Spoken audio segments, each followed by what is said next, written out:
No doubt. Pass me your cup. I don't want it. Come on.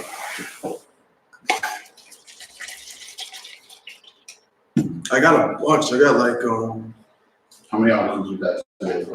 got like 5, but I think I'm only gonna send you like 3, and I'm just gonna read the other 2. Cup like this. Look at this shit. It's messed up? Yeah, check your cup, man. I didn't even look, man. Check your cup. See what I'm saying? Oh. Let me check another one. Is it like broken, or is that something No, was in there? it looks like when they was painting it, some of the paint went over. Now mine look too wild. Your looks too wild? Okay. I don't want no paint on the inside of my I got shit. Too wild, brother. We Judah, brother. We don't like no extra shit that we don't like on our shit.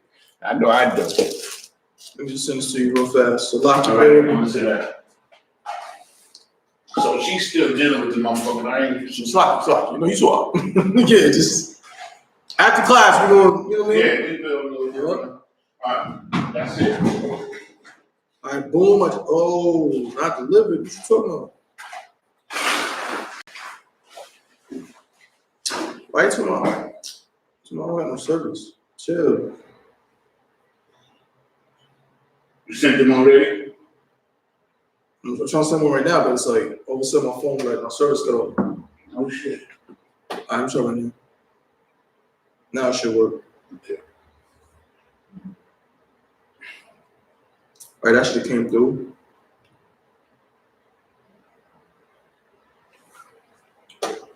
Then I got one. I'm gonna read this one. Ancestry.com. I got. Yeah. Well, I love Ancestry. Yeah, I love Ancestry.com. The real story of Thanksgiving. This gonna be interesting like a motherfucker. What you talking about, brother? I'm gonna read this one too. Okay, so I might have one more for you. Because the other ones are kind of like, this is the main one we're gonna go through. Okay, I'm gonna hit you with the other ones.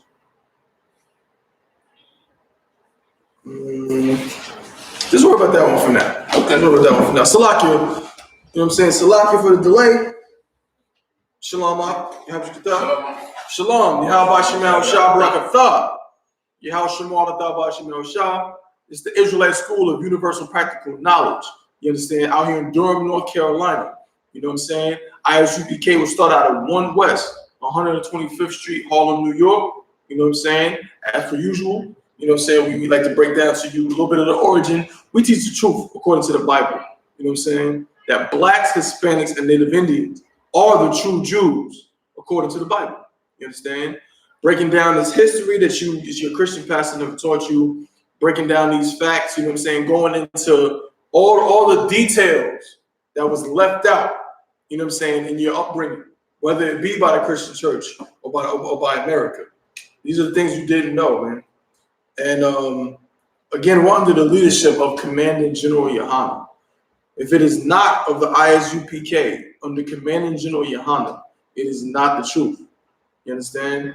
So you're fake, yes, fake. Your fake Israelite group, your Christian church, your Muslim imam.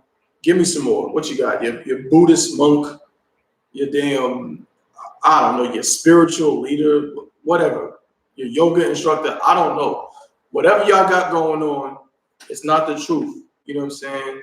If it's not of the I.S.U.P.K, the Israelite School of Universal Practical Knowledge under Commander General Yohanan.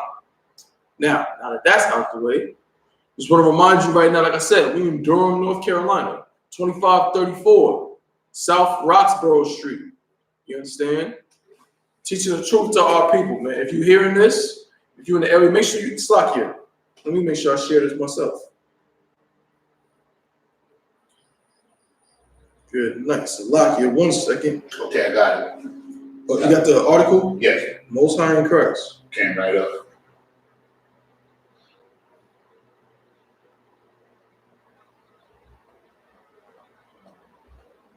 There we go. Right on time.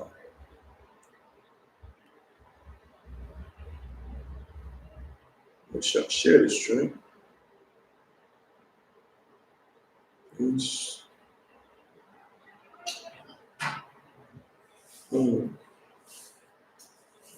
Everything. All of that. Let me taste this. This is nice. Pause. Durham. The Durham lady. Sweet. It's pause. It's mad sweet. It's the I don't like sweet liquor. Hey man, I'm not a fan either, but We gonna drink some. no sweat. Put some water in this shit. Or you gonna dilute it a little bit? Yeah, not for the liquor, but for the sweetness. Yeah, like I told you, it tastes like Big Red chewing gum. It's straight cinnamon. Exactly like that. Yeah. So yeah, like I was saying, man, in Durham, North Carolina, make sure you share it. You know what I mean?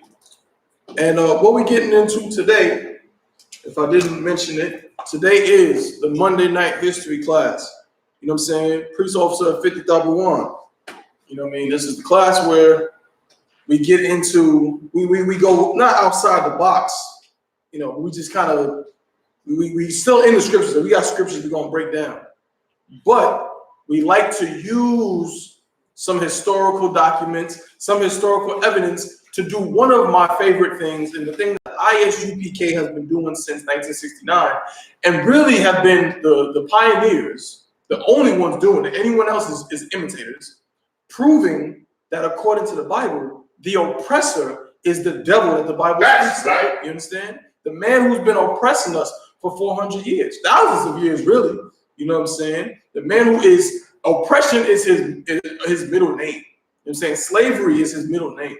Like this, the race of people who control everything and dominate everything, oppress everything in sight. You know what I'm saying? They're the devil the Bible speaks of. And the Bible predicted and, you know what I'm saying, prophesied of his reign thousands of years ago. You understand? So I like to start out with this scripture. I really think I will start with this scripture for almost all my classes, but definitely for this one at the very end. I'm thinking I'm gonna get another one for the Friday Lashon Kodash. But for this class, we got to read this one at the beginning of every class. Give me Romans chapter 15 and verse 4, brother.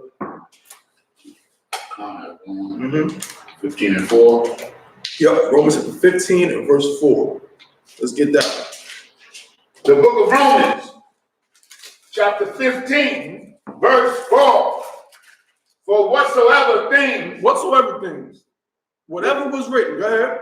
Were written aforetime. Whatsoever things were written aforetime. Okay? Go ahead.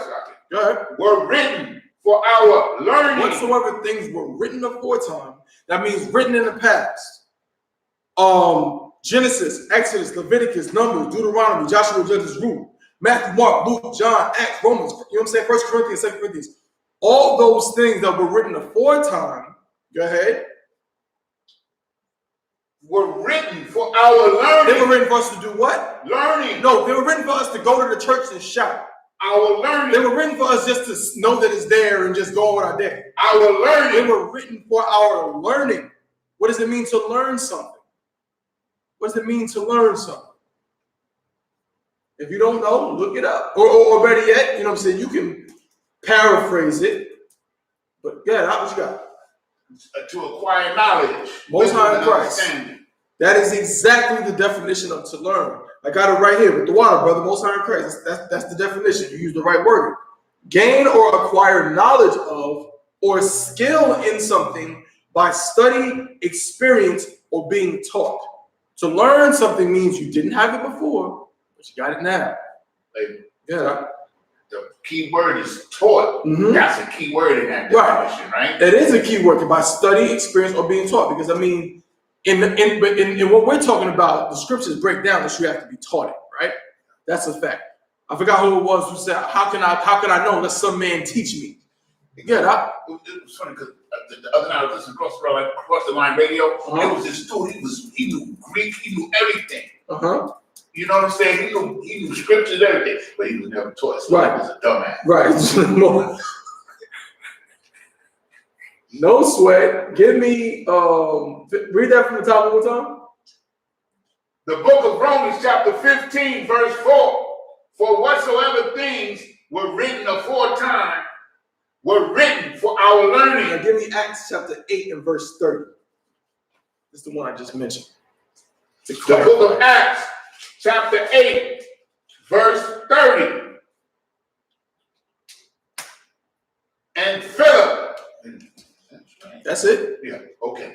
And Philip ran thither to him. And Philip, so that's what I'm talking about. Philip ran thither to him. So the brother, Salaki says, he went in the chariot. I think it was, I forgot who was in the chariot, but he went to the brother that was in the chariot. And Philip ran up to him. Go ahead. And heard him read the prophet Isaiah. Read what? Read the prophet. Go ahead. Isaiah. He read the, who's that? Who's the prophet Isaiah? Isaiah, right? Isaiah, Most High in Christ. So the Philip ran up to the brother's chariot and heard him reading the prophet Isaiah. Well, wait a minute. We in what? We in Acts? Acts. That's in the New Testament, right? Correct. Where's the prophet Isaiah? Where's Isaiah? Old Testament. That's in the Old Testament, right? And we just read it say, whatsoever was written aforetime was written for our learning. Well, let's see how you learn. Keep going. Heard him read the prophet Isaiah. So he heard him. He was reading Isaiah. We're going to read some Isaiah today. Go ahead. And said, understandest thou what thou readest? Right. So he asked him, do you understand what you're reading? So Philip heard the cat reading Isaiah out loud. And when he said, do you know, like, do you understand what you're reading? Go ahead. Verse 31. And he said, how can I accept? Whoa, so slow down. Make sure you watch them comments, right? Okay. No, you do 12, but watch them comments because that's telling you where to stop and where to understand what is being said. Read that verse 31 at the top. And he said, how can I? He said, what? How can I? No, he said, I'm a prophet myself. How can I? He said, no, I do independent study. How can I? No, I do it on my own. How can I? How can I? Go ahead. Except some man should guide me. Except what? Some man should guide me. Except some man should guide me. Keep going. And he said, desired Philip that he desired. Yeah, he desired. And he desired, Salakia, and he desired Philip that he would come up and sit with him. Right. So basically what he's saying is that I can't know it by myself. Somebody got to teach me. So why don't you, you know what I'm saying? I'm reading it, but I need somebody to help me understand it. You know what I'm saying? So come sit down with me and help me understand these scriptures, man. Every man in the I.S.U.P.K, we learn from the men above us, who learn from the men above them, who learn from the men above them. Like Commander General Yahana learned from the men before him, all the way down. That's how we learn in here. So that's what it means when the scripture says, whatsoever was written aforetime was written for our learning. Now go back to that scripture. We got to finish that out real fast. Romans 15 and 4. Yep.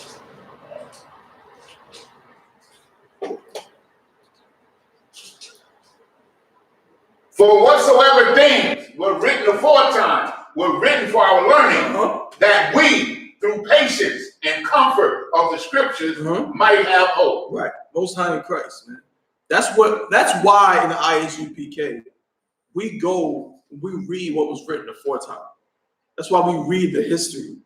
We read the histories in Ezra's, in 1st and 2nd Kings and Chronicles. You know what I'm saying? We read the history in the Maccabees, the histories in Acts and Romans.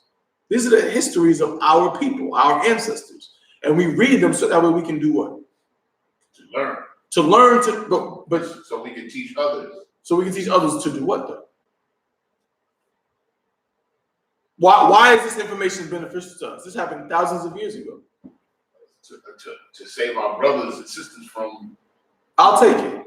That we might have, like the scriptures say, that we might have hope. Right. Because we're going to have hope when we do what? When we keep the law, statutes, and commandments. When we get back to our culture. When we learn the Lashawan Kodash. Because guess what? Without what we learn in the history as Blacks, Hispanics, and Native Indians, you know what we don't have? Hope. What do we have?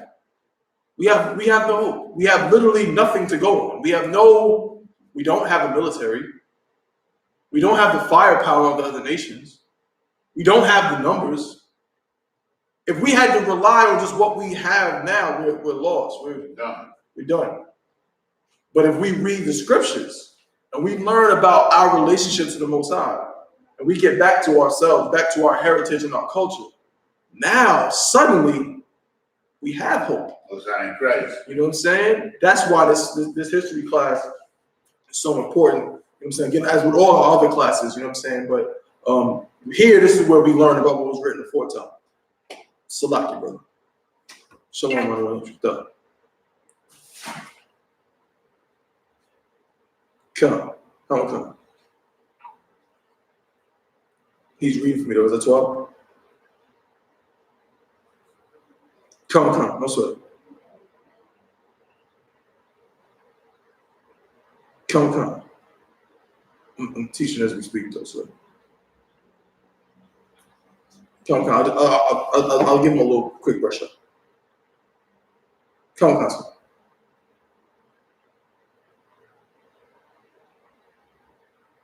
What was that, sir?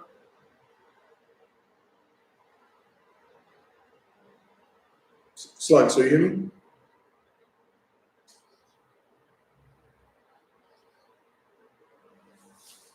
Come, Council. All right, sure. I said something wrong? No, you talk. You talk. I'm not doing you. Oh, Okay. No, you talk.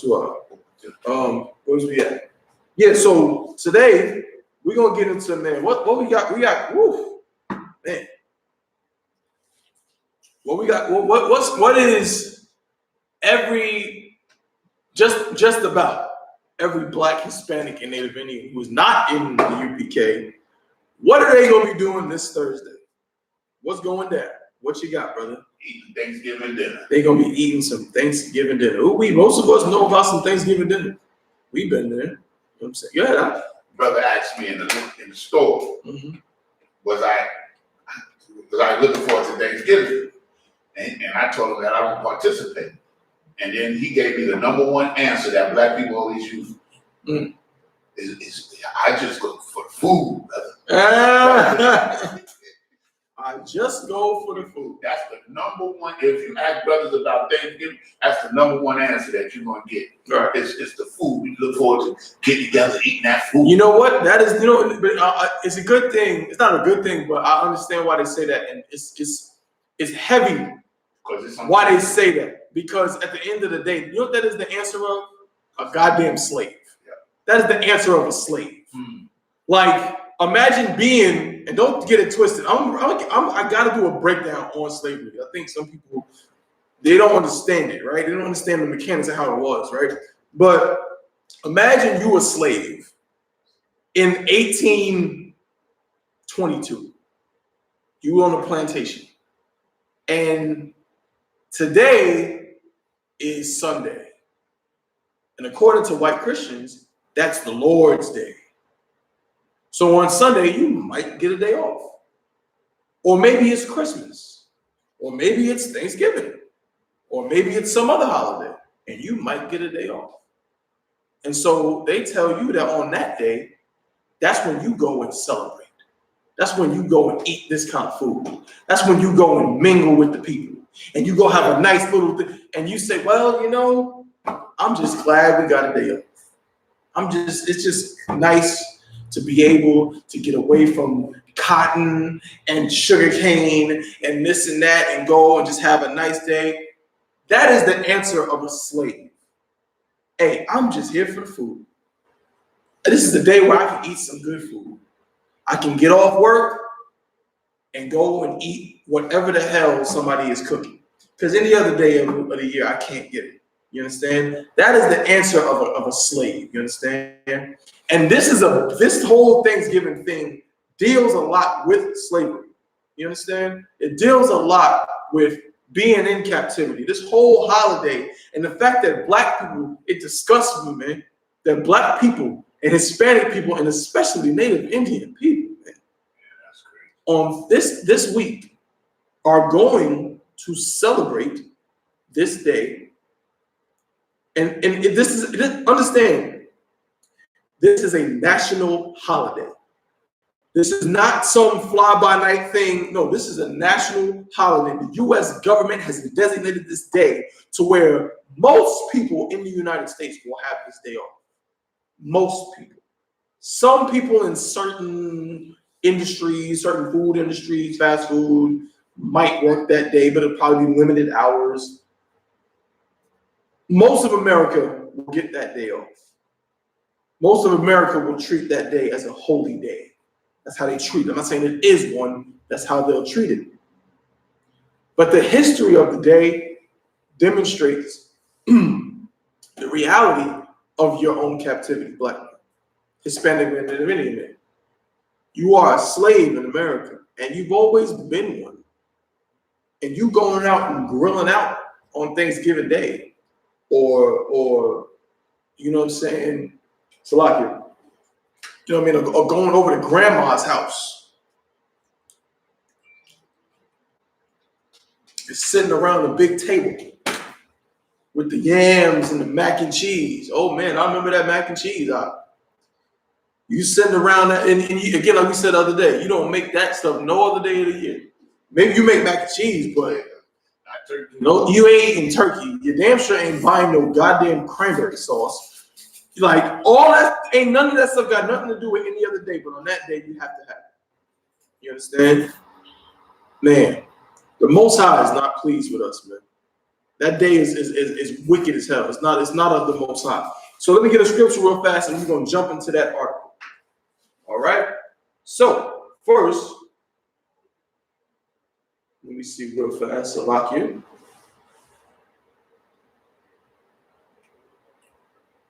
So before we get into this scripture, because I got two scriptures on it, give me Colossians chapter 2 and verse 8, brother.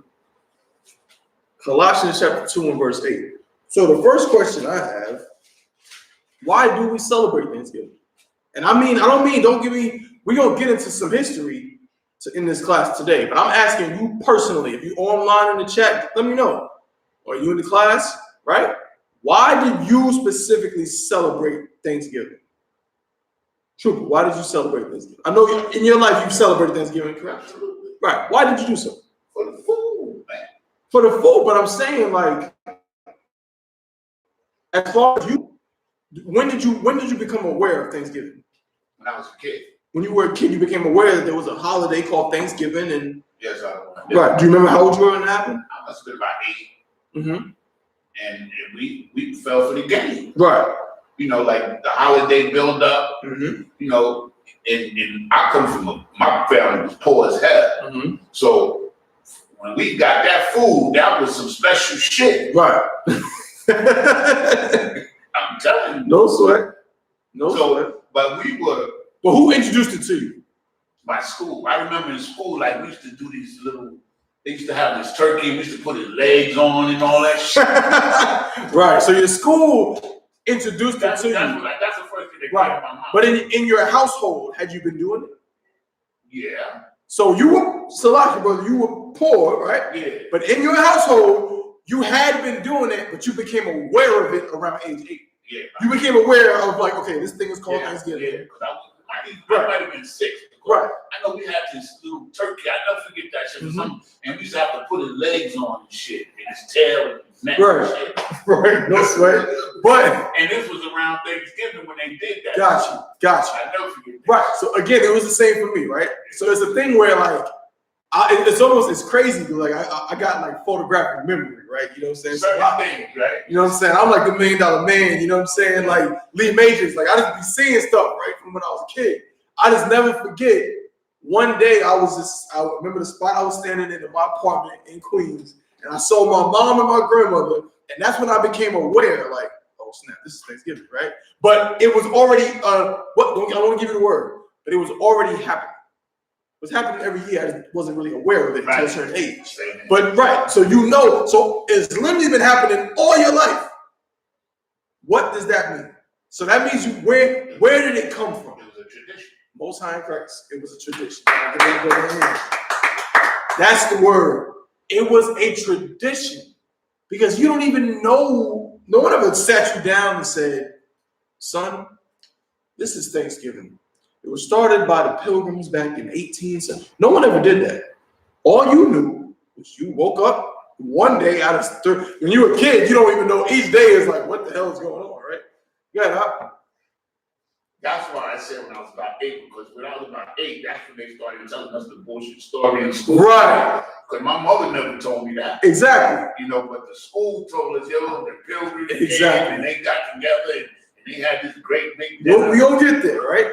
But all you know is you woke up once a year. There was a day when you woke up and for some reason everybody was there and there was mad food, right? That's what we all remember, right? Absolutely. That's called a tradition, right? Because it was just there.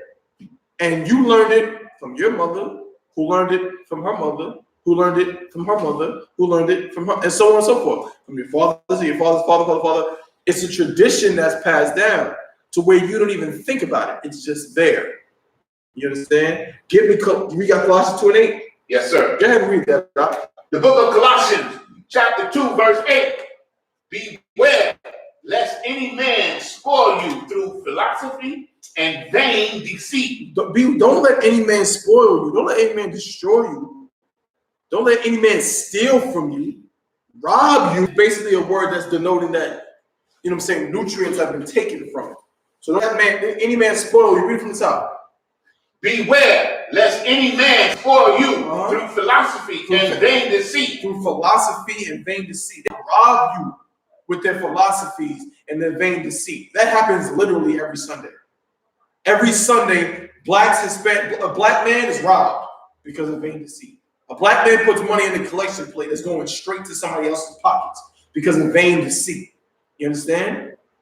Somebody is stealing from blacks, Hispanics, and Native Indians. You know what I'm saying? From deceits and vain teachings. Keep going. After the tradition. After the what? The traditions of men. After the traditions of men. That's how you get robbed. That's how you spend your whole paycheck making sure that Thanksgiving dinner is all good. That's how you spend your whole 2 and 3 paychecks making sure that them kids got a bunch of disgusting Christmas presents, man. When I was a kid, man, you could not tell me that there was any day of the year that was better than December 25th. No day of the year. None. Not my birthday. Not the day. Nothing was better than December 25th when I was a kid. And I look back now and I'm like, how disgusting I was. How disgusting that holiday is. You know what I'm saying? Because my parents spent checks and checks and checks to make me give the credit to some, you know what I'm saying, to some fat oppressor, you know what I'm saying, in a red suit. You know what I'm saying? Look, I mean, I didn't really believe in that so much, but still, you know what I mean? So read that from the top. Beware lest any man spoil you through philosophy and vain deceit, after traditions of men, after the rudiments of the world. After the what? The rudiments of the world, and not after Christ. After the rudiments of the world, not after. What is a rudiment? I gotta look that up. I don't know exactly what it is. I got an idea. If I got any musicians in the chat, you might know what a rudiment is. You might have heard that word, especially if you're in a marching band, or you know what I'm saying, you might have played the drums. You know what I'm saying? A rudiment. When you got the definition, I'll go ahead and read it. A mere beginning, first slight appearance, or undeveloped or imperfect from something. It just means the basic principles of something, right? It's rudiment. That's why if anybody's familiar with Sherlock Holmes, he would say elementary or rudimentary. Yeah. Rudimentary just means it's the most basic. Like in math, the most rudimentary thing would be addition, I believe. You know what I'm saying? It's rudiment. It's the very base foundation of knowledge in a specific principle, right? Or philosophy. So go back to the scripture and read that part again. After the rudiments of the world, after the principles of the world, after the way the world works, go ahead. And not after Christ. And not after Christ. Give me Salakia. Get me Mark chapter 7 and verse 7.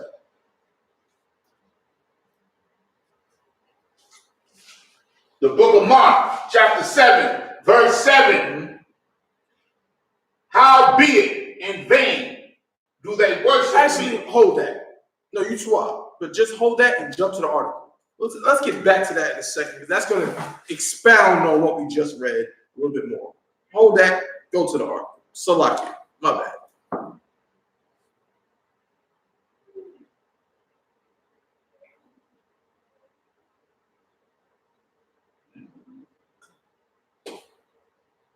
Dictionary should have been right here.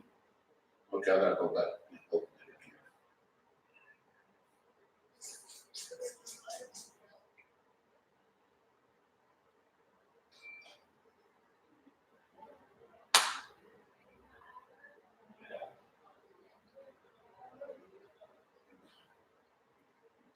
Okay, I got it. Okay. Brother, if you could, barbecue shop. You sit in that chair right there. Hold Shema. Okay. Okay. All you gotta do is, you know what I'm saying, just Pass it down. yeah, when somebody comes to the door, just let me know. All right. Okay. And if you need to get just your Bible and thing. Yeah. Oh, yeah. Okay. I'm gonna put it right here, okay? Okay. What's on first? Throw it, brother. No problem.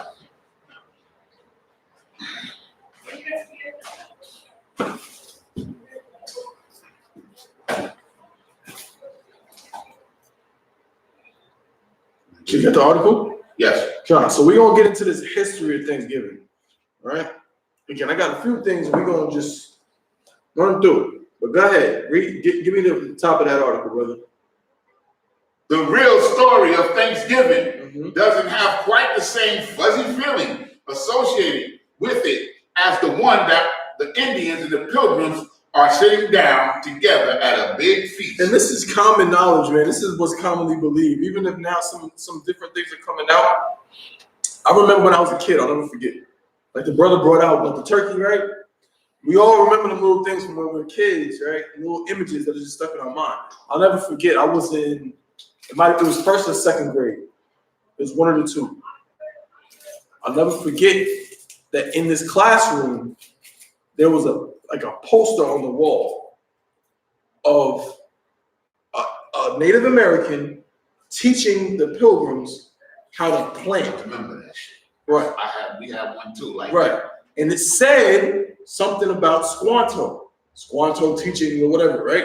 And I'll never forget the image of that in my head, right? It was there when I was a kid. Now go ahead and read that. We all need to learn the painful history of Thanksgiving. So we do not live in lies. Abraham Lincoln proclaimed a day of Thanksgiving in 1863. The federal government declared the last Thursday in November as the legal holiday of Thanksgiving in 1898. However, the meaning of Thanksgiving for Native Americans is filled with painful history, which has been covered up with the Pilgrims and the Indian story. And what's that Pilgrims and Indian story? Somebody tell me. Actually, no, Salaki. Give me 1 second. I remember what they told me. Yeah, that's all. I want you to bring it out. Give me 1 second. Okay.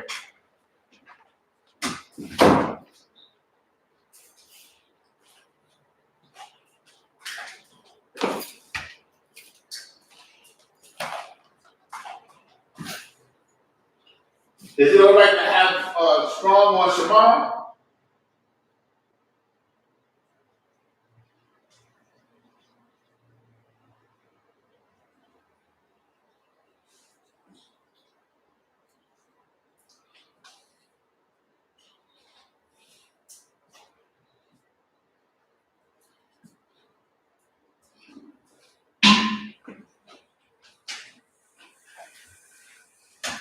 Is it all right to have strong on Shema? I'm gonna leave it over there. I'll just got my water over here. Come this way. Make sure I don't want to be violating nothing.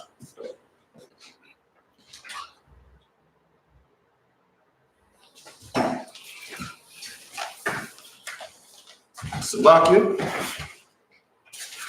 Now you were saying, The story that I remember. the story of you know what I'm saying, of Pilgrims in India. What story did they give you? The story that I remember real quickly was that the Pilgrims came over and they didn't know quite how to adjust to the new world. And the Indians showed them how to raise crops. I remember corn in particular, but and then at this particular time of the year, after the harvest, after they had harvested the crops that the Indians taught them how to grow, they went to this place, this big barn, and they had this big, great feast meal. Right. That's what I remember. Same story I was told, right? There was a wonderful gathering, right? Between the Pilgrims and the Indians, and they all sat down, you know what I'm saying, at one big table. Madam, no, Salaki. I literally just remembered this. In my house, in my apartment in New York, when you walk in the door, right? You know how you walk into you walk into an apartment and sometimes so the way my apartment works is funny. Like when you first open the door, it's a wall right there. So you don't just walk straight down the hallway. You walk in, there's a wall, you got to turn, and then that's how you get in the apartment, right? On the wall when you open the door, there are two bronze-like plates with pictures inside of them, drawings. Inside of those drawings is pilgrims and Native Indians. To this day. Yes, I didn't even think about it. Having a nice meal together, right? That's what I was taught as well. Well, let's find out if that's really how it was. You understand? Keep going out. Most of us associate the holiday with happy pilgrims and Indians sitting down to a big feast. And that did happen once. The story began in 1614 when a band of English explorers sailed home to England with a ship full of Patuxet Indians bound for slavery. Wait a minute. Well, I never heard that. Hold up. Wait a minute. So, I'm not going to play dumb here, but it says a band of English explorers sailed home to England with a ship full of Patuxet Indians bound for slavery. Slavery. Wait a minute. That can't be what it says, right? That's what it says, Doc. That's what it says. But you know what? In the UPK, we are that much more thorough. So just in case you think, oh no, that's not real, you reading some kind of phony article, some article that's not, let's see what Christopher Columbus, I got an article here, right? I'm gonna read from this.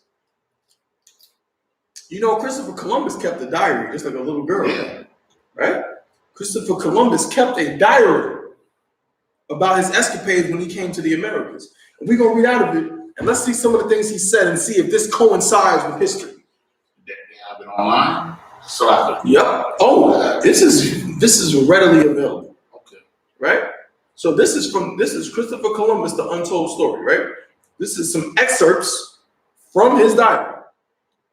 It says, many people are surprised to learn that Christopher Columbus and his men enslaved native inhabitants of the West Indies, forced them to convert to Christianity, and subdued them with violence in an effort to seek riches.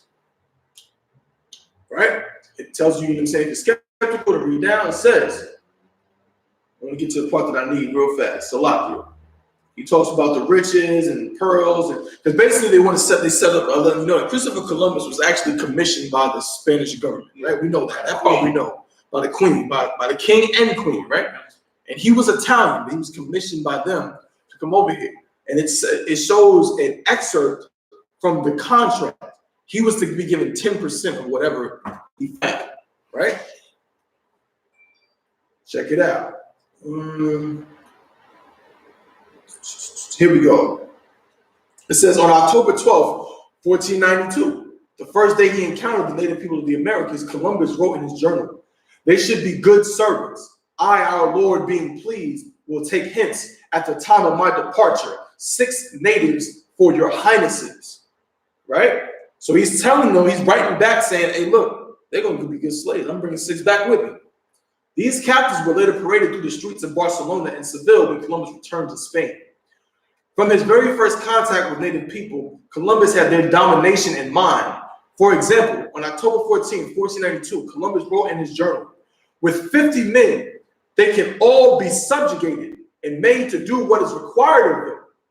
These were not mere words. In his second voyage, Columbus sent back a consignment of natives to be sold as slaves. Salakia. Yet in April 1493, letter to Luis de Santander, a patron who helped fund the first voyage, Columbus made clear that the people he encountered had done nothing to deserve ill treatment. According to Columbus, they are artless and generous with what they have, to such a degree as no one would believe but him who had seen it. Of anything they have, if it be asked for, they never say no, but do rather invite the person to accept it and show as much lovingness as though they would give their hearts. Ooh. This is what Christopher Columbus said about the natives that he encountered when he came here. He said that they would make good slaves, partly because they'll give whatever they have. We don't get into a scripture that describes that. Matter of fact, go ahead and read it real fast, huh? While we're on the subject. Get me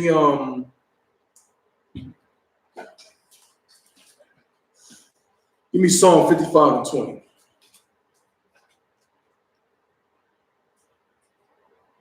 I think that's the one. The book of Psalms, chapter 55, verse 20. He hath put forth his hands against such as be at peace with him. The devil did what? Put forth his hand against. What does it mean to put forth your hand? Give me that in today's terms. Harm. The harm. To do violence. Right. Today we might say, yo, I had to put hands on him. Yeah. Right? That means you know what I'm saying? You was violent against him. You harmed him. So it says he had put forth his hand, go ahead, against such as be at peace with him. Against such that be at peace with him. They've done nothing to him. Christopher Columbus just said, we just read what he said, that they were generous and kind and loving. Go ahead.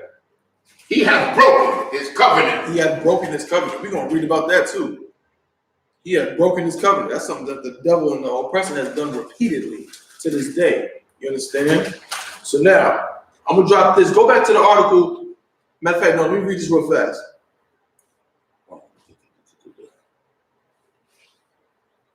So the Pope made a decree, you know what I'm saying, about land and such, and ownership of the new world, right? It says, nonetheless, the Pope's declaration ultimately had dire consequences for native inhabitants of the Americas. Beginning in 1514, Spanish conquerors adopted the requirement, an ultimatum in which Indians were forced to accept the church as the ruler and superior of the whole world or face persecution. If Indians did not immediately comply, the requirement warned them, "We shall take you and your wives and your children, and shall make slaves of them, and as such shall sell and dispose of them as their highnesses may command. And we shall take away your goods, and shall do all the harm and damage that we can." Right? This is what they were saying. Now go back to the article you got, brother.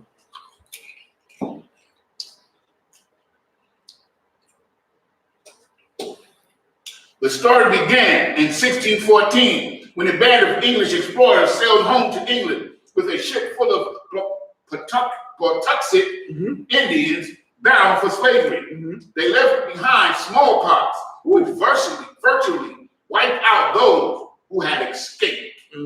By the time the Pilgrims arrived in Massachusetts Bay, they found only one living Patuxet Indian.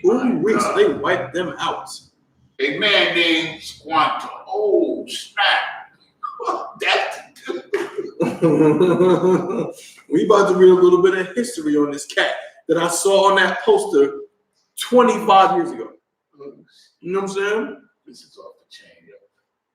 Who had survived slavery. Who had done what? Who had survived slavery in England and knew their language. How did Squanto know their language? Squanto was native Indian. He was a Patuxet.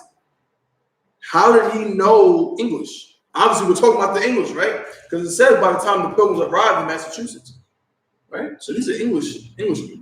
How did he know English? I'll ask it like this to make it real easy. How do you know English? Taken into slavery and taught English. Taken into slavery and taught English, right? So slavery had been forced on him, right? Well, Salakia, if I may, I told you I had a bunch of articles, right? Salakia, brother. Hold what you got. Don't move it from where you got. I'm gonna go to an article, right? This is biography.com, right? I'm gonna read a couple of facts on Squanto. Real facts. It says Squanto, also known as Tisquantum, was a Native American of the Patuxet tribe who acted as an interpreter and guide to the Pilgrim settlers at Plymouth during their first winter in the New World. We just read that he was the last one left of the Patuxet when they came back, when the Pilgrims came back, right? Who was Squanto? Squanto was born circa 1580 near Plymouth, Massachusetts. A little is known about his early life. In 1614, he was kidnapped. Good night. Imagine me. Imagine you, right? I know me. I was a little 5-year-old boy looking at a picture of them showing Squanto smiling with some corn. You know what I'm saying? The trooper right here said he saw the same thing when he was a kid. So I couldn't remember the name, but I saw the same thing. All you saw was just a nice Native Indian man with no shirt on and the Indian feathers, right? And he's helping them out, and they're all smiling. But this is the exact reason why the I.S.U.P.K and the Commander General exists. Because this is what they don't teach our kids. This is what we didn't know. You understand? He was kidnapped by English explorer Thomas Hunt, who brought him to Spain, where he was sold into slavery. Squanto escaped, eventually returning to North America in 1619. He then returned to the Patuxet region, where he became an interpreter and guide for the Pilgrim settlers at Plymouth in the 1620s. So that means that picture that they showed us, where Squanto was teaching those men how to do this, that was after he had already been a slave.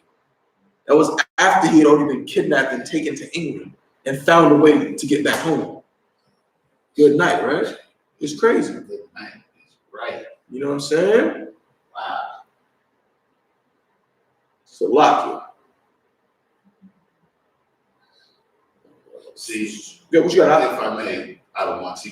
This kind of knowledge would make us more closer, feel more closer to the native. Mm-hmm. You know what I'm saying? We would feel more like they are brothers because we could identify with them easier if we knew this knowledge. Right. So lock you. I mean, like, what's the difference in the slavery that they did to us and what they did to them? What's the difference? Mm-hmm. Ain't no difference. Okay. All right, no sweat. Now, let's use my charger. Ain't no difference.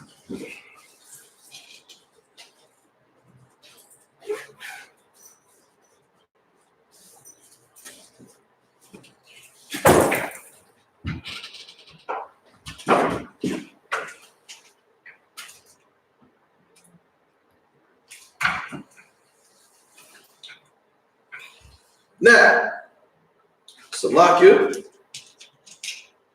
So that's Squanto, man. He was a slave, right?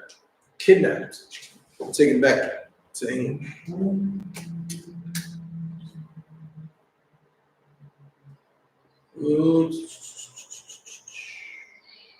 Well, now he got back over here. He probably worked. At that time, boats was going back and forth. Yeah. I remember the New World was what they call the New World was discovered in 1492. Right. You know what I'm saying? We're talking about 100 and Squanto is 100.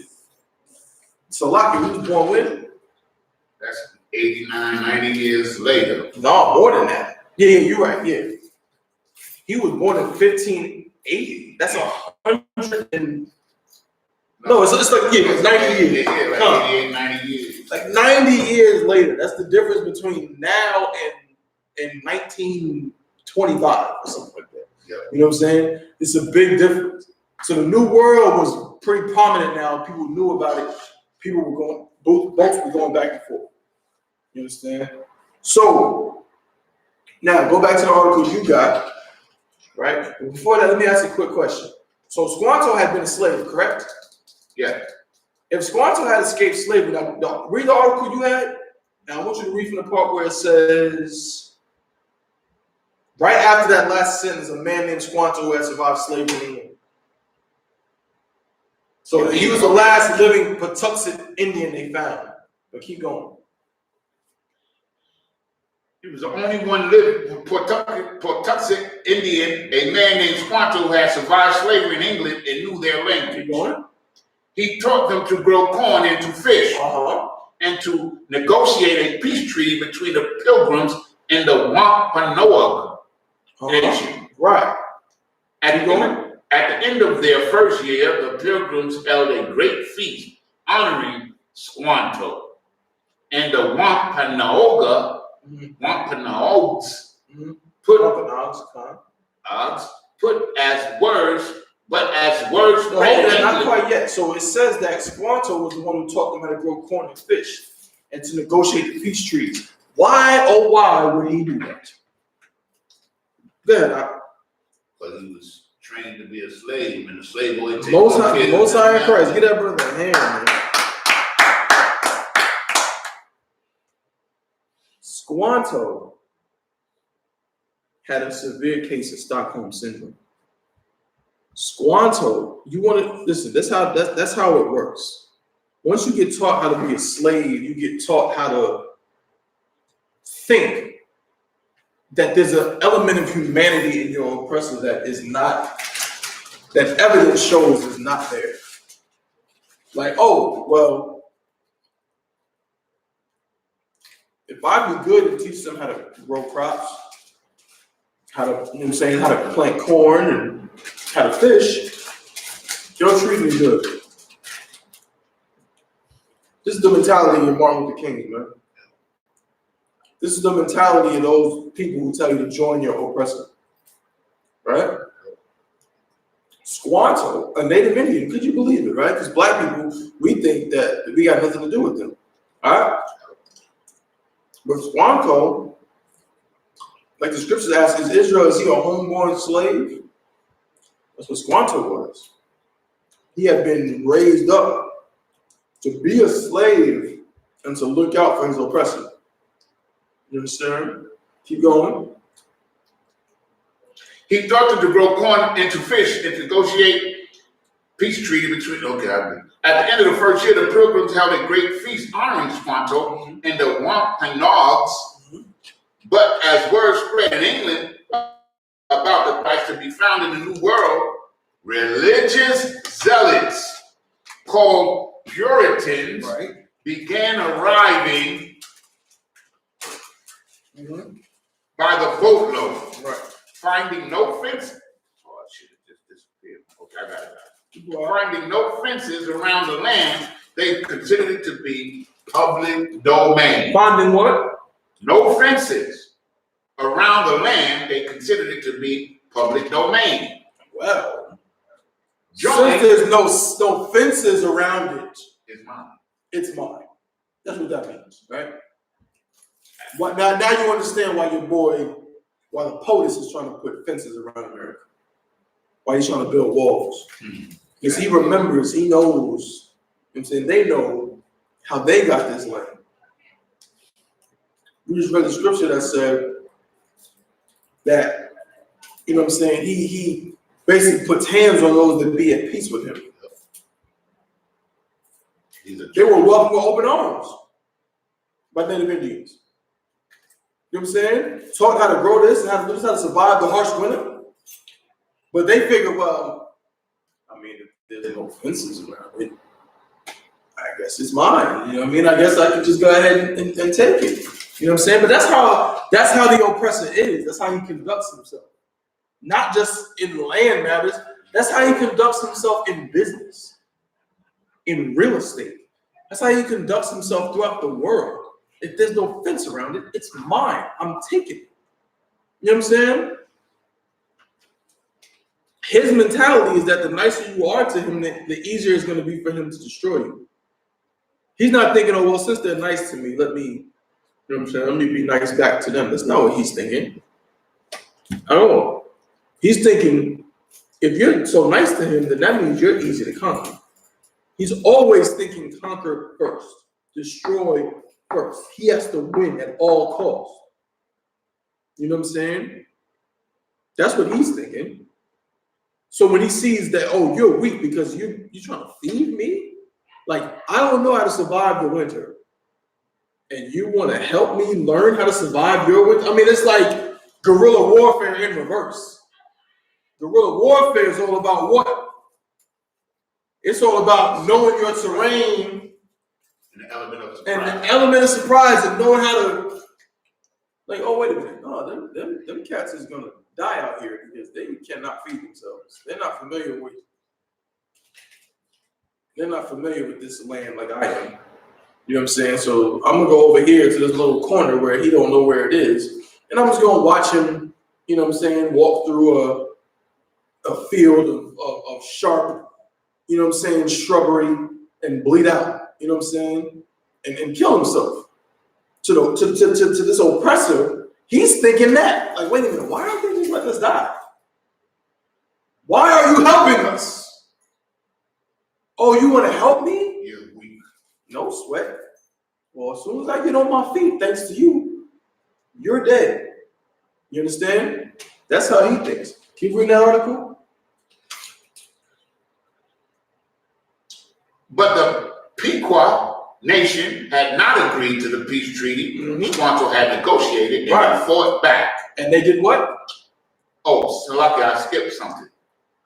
Salaki, joined by other British settlers. Right, that's what I wanted. They seized the land, capturing strong young natives for slaves and killing the rest. But the Pequot nation... Hold up, they captured strong young natives for what? For slaves. For slaves. It's what they don't teach you in history, man. Native Indians, I thought Native Indians weren't slaves, man. That's what I thought. That's what they told me. They told me that them and the Pilgrims was good buddies. That's what I heard. Yeah, how what you got? You know, and if you ask any black person about Native Americans, you know, one of the first things they're going to say, what? Well, Indians took us into slavery with the white man. That's a goddamn lie. I know, but that's what they say. Right, that's a goddamn lie. Let me tell you something. There were black people that owned slaves. Like, so-called Negroes. It's no different than a black man getting the opportunity to be a CEO of a company. You know what I'm saying? That's all that is, right? Them throwing at Native Indians own slaves. Native Indians did not own slaves nearly at the rate that the oppressor did. You know what I'm saying? Native Indians were not being employed as overseers at the rate that the oppressor was. That's not the case at all. You know what I'm saying? Some Native Indians had amassed a certain element of wealth. They owned some land or something, and because of that, they were able to own slaves, right? But that was not the norm, so to speak. Okay? Now, where was we at? Read that where it says joined by other British settlers again. Joined by other British settlers, they seized land, capturing strong young natives for slaves and killing the rest. But the Pequot nation had not agreed to the peace treaty Squanto had negotiated. So Squanto had negotiated a peace treaty, right? That's what Squanto did. And they fought back. Now, Salakia, let me see something.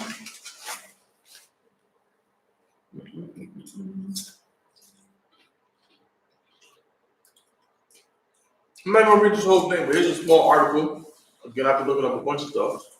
Called Broken Promises on Display at Native American Treaties Exhibit. This is about, I believe it was in D.C., in the National History Museum of the American Indian. There was an exhibit a few years back that showcased a bunch of the treaties that had been signed, literally had them on display. And it says, for centuries, treaties have defined the relationship between many Native American nations and the U.S. more than 370 ratified treaties have helped the U.S. expand its territory and led to many broken promises made to American Indians. Right? And this article, I can send it to post it, shows how there were so many treaties that were broken by the U.S. government. You understand? Now, here, I'm gonna jump down to the bottom. It's a lot here.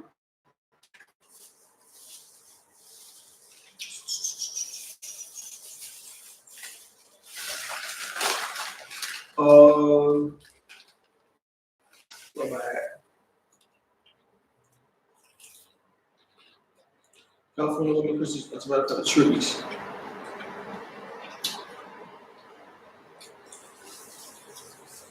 Don't want to read this part. Every year there's goods from the U.S. government through votes of the physical treaty that all these will officially paid. At least 7 other original paper treaties will be featured in rotation at the museum before the exhibit Nation to Nation ends in the fall of 2018. But now the documents not on display are kept at the National Archives, where one almost forgotten treaty is stored underground. It's equivalent. The light blue pages of Treaty K are signed without ratifying seals or ribbons, like 17 other unratified treaties signed by representatives of the U.S. government and Native American nations in California during the gold rush. California lawmakers pressured the U.S. Senate not to ratify the treaties, which promised reservation land to the Native American nation. There was one reason the lawmakers didn't want the treaties, according to the exhibit's curator, Susan Schoen Hardraw of the Cheyenne and Adulgi Muskogee Indian nations. The answer is always gold, she says. If it's not gold, it's silver. If it's not silver, it's copper. And if it's not, go right through the metal chart. Hardraw says many American Indians in California suffer without treaty protection. They were not only scattered from their lands and lots of people murdered during the gold rush, but they were erased from history. So this is an exhibit talking about how during the gold rush, they were pushed out of their land, man. Because all these treaties and breakdowns and everything about them being sent to certain lands is all about the America understanding what lands were beneficial. They knew where the resources were and where the resources weren't, which is why when you go now if you go to a Native Indian reservation now, there's nothing there. It's like a dust bowl. It's a straight up dust bowl. You know what I'm saying? Right. It's like there's nothing there. You know what I mean? By this time, they knew where the oil was. They knew where the gold was. They knew where the silver was. They were forcing them to these certain sections. Yeah. You know, it's funny. If you watch the old Westerns, they always act like they discovered the gold by accident. Right. You know what I'm saying? They knew where the motherfucking gold was. Right. They had surveyors, they had all those type of niggas out there looking for mineral wealth, man. That's a fact. You know what I'm saying? But they try to make us believe that they discovered the gold by accident. Right. Indians didn't know nothing about it. Right. Right. That's exactly what they did. Now go back to the article you got. The Pequot War.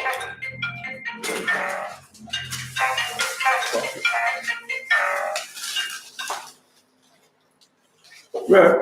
The Pequot War was one of the bloodiest Indian wars ever fought. Mm-hmm. In 1637, near present-day Groton, Connecticut, over 700 men, women, and children of the Pequot tribe had gathered for their annual Green Corn Festival, Mm-hmm. which is our Thanksgiving celebration. In the pre-dawn hours, the sleeping Indians. Hold on 1 second. So they had it was like a harvest celebration, right?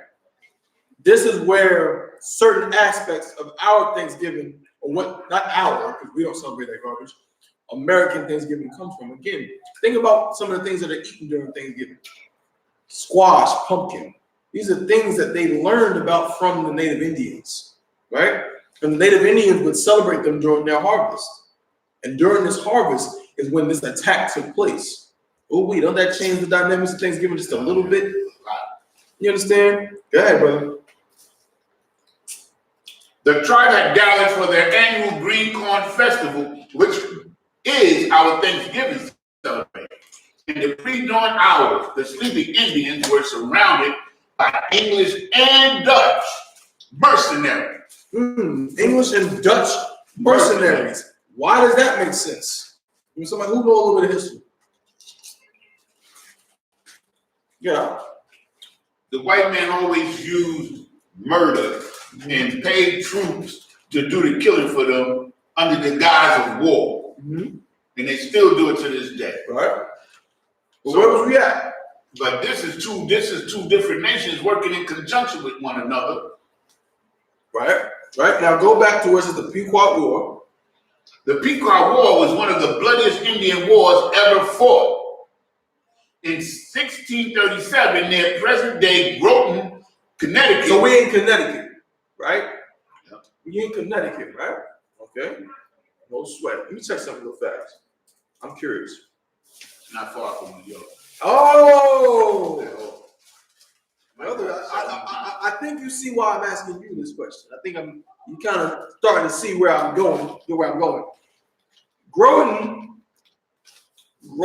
Connecticut is essentially it's in the Long Island Sound, right? So we're talking about it's right off the very tip of New York. Long Island is Montauk. Go a little bit north, that's all Connecticut. So this part of Connecticut is right there, right? And it says, so go back to the article, and it says, so yeah, keep going from where you at in 1637. Connecticut, over 700 men, women, and children of the Pequot tribe gathered for their annual Green Corn Festival, which is our Thanksgiving celebration. Go ahead. In the pre-dawn hours, the sleeping Indians were surrounded by English and Dutch mercenaries who ordered them to come outside. English and Dutch mercenaries. I asked you that question not because please tell me, what do the Dutch have to do with that area? Because they were the first settlers of New York. The Dutch were the first settlers of New York, right? Yep. The English and the Dutch were in that, and so that's why if somebody try to tell you, oh, well, this is not, your history is off. No. Yeah, no. That's why that region is called New England. That's exactly. And it was New Amsterdam and New England. Give that brother a hand. That brother knows some history right there. That's right. It's called New England and New Amsterdam because the English and the Dutch were working together, killing off all the Native Indians in the area. That's why. That's why New York is called what? New York. Where is York? Northern England.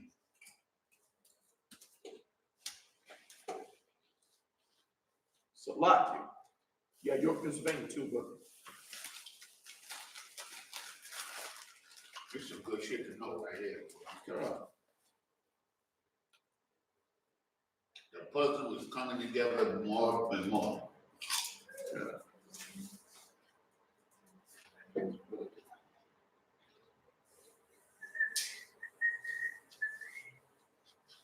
Yep. North Yorkshire, England. Yorkshire, England. Right? So the English, Yorkshire, formerly known as the country of York, as the brother said, in northern England. Right? So the English and the Dutch really were the ones who settled that area after the Pequot Wars. Right? Let's see something. Salakia. Let me check something real fast. You know, if I may, good. The baseball team, the little league, the minor league baseball team of the Boston Red Sox is called the Pawtucket. I forgot Pawtucket. They're named after the Pawtucket Indians, but there was only one of them left. Wow. You understand what I'm saying? Like after they killed them and wiped them out, they named the town after them. Absolutely. Or the worst part is they got the town named after, you know what I'm saying? The people they murdered. People they murdered, or even people, some disgusting, you know what I'm saying? Some explorer, like the Verrazano Bridge is named after an Italian explorer. You know what I'm saying? But we're not going to get into that, you know what I'm saying? But that's how you understand what was happening in that region at that time. So keep going with that article, brother. In the pre-dawn hours, the sleeping Indians were surrounded by English and Dutch mercenaries who ordered them to come outside. Those who came out were shot or clubbed to death, while the terrified women and children who huddled inside the longhouse were burned alive. Yeah. Remember I told you they said it was a big barn that they had the big dinner in? Mm-hmm. That's the longhouse. Mm. So the barn is like it's something like that. Probably where they got it from this. Right. Good night. The women and children huddled inside the longhouse were burnt alive. Mm-hmm. God. Yeah, man. Some Thanksgiving, right? That ain't a devil, ain't no devil. Some Thanksgiving. Now, this is the ones who Squanto, they didn't have a treaty with them. We're going to read a little bit later. They treated each tribe as its own country. They had their own sovereignty, so to speak. Right? Yeah. Can I read this little paragraph right now? The next day, John Winthrop, 15 is dead, the governor of Massachusetts Bay Colony, declared a day of Thanksgiving. The very next day, because seven unarmed men, women, and children have been murdered. Right. The point is that just about every celebration that this America has, every holiday, it's not what you think it is. Usually it's some kind of a celebration of them winning what to them is a war. They celebrate war, right? That's what they do. It's not, they're not, go ahead, what you got? Even Christmas, they celebrating the hanging of Christ. Yeah, right? That's a fact. That is a fact. And the victory over the Israelites. That is a fact. You know what I mean? But keep going. Keep reading the article. We got some more. Plenty more. Cheered by their victory, the brave colonists, brave what? I thought it was about coming together. I thought it was about we're all one. We're all family. The what colonists? The brave colonists who just slaughtered women and children. Right. It sounds like a war. You know what I'm saying? They're talking about war. Go ahead. And their Indian allies attacked village after village. They kept going. They didn't stop. Women and children over 14 were sold into slavery, while the rest were murdered. How long were the women and children enslaved?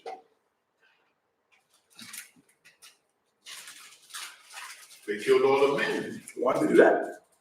Because then they could easily have access and control over the women and the children. Both sound right. That's exactly why. They've always done that. But because men, you know what I'm saying, at the end of the day, at some point a man can always rebel. He can always stand up and fight back.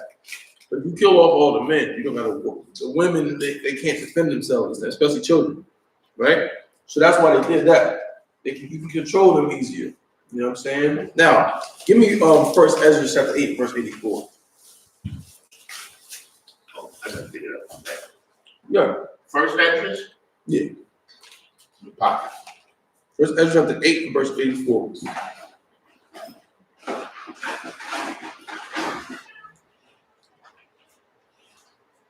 This is important, man, because again, as you can see yet again,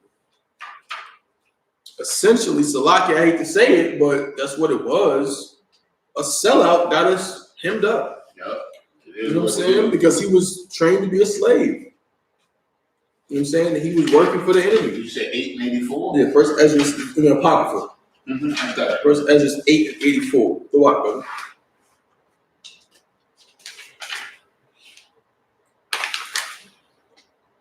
The Apocrypha, the book of First Ezra, chapter 8, verse 84. Therefore, now shall ye not join your daughters unto their sons, neither shall you take their daughters unto your sons. Don't get it twisted, man.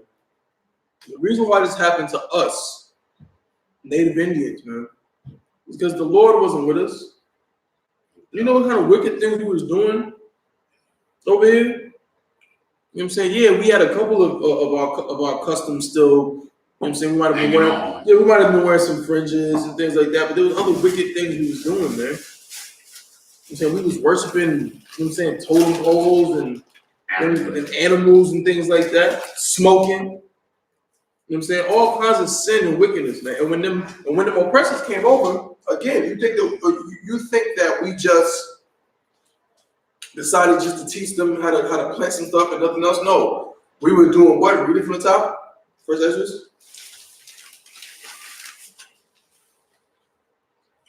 Therefore, shall ye not join your daughters unto their sons. We were giving our daughters to their sons. Pocahontas and all that. That was happening. You know what I'm saying? Go ahead. Neither shall ye make their daughters, shall ye take their daughters unto your sons. Right, because you know that we was lusting after them, you know what I'm saying, them nasty Puritan women. Lusting after them Europeans, man. Go ahead. Now this is the deep one right here. Moreover, ye shall never seek to have peace with them. You shall do what? Never seek to have peace with The them. Bible says that we were never supposed to seek to have peace with them. But Squanto made sure that we tried to have some peace with them because he had been taught that as a slave. And let me ask you a question. How many treaties did the Indians sign with them? Hundreds. Hundreds.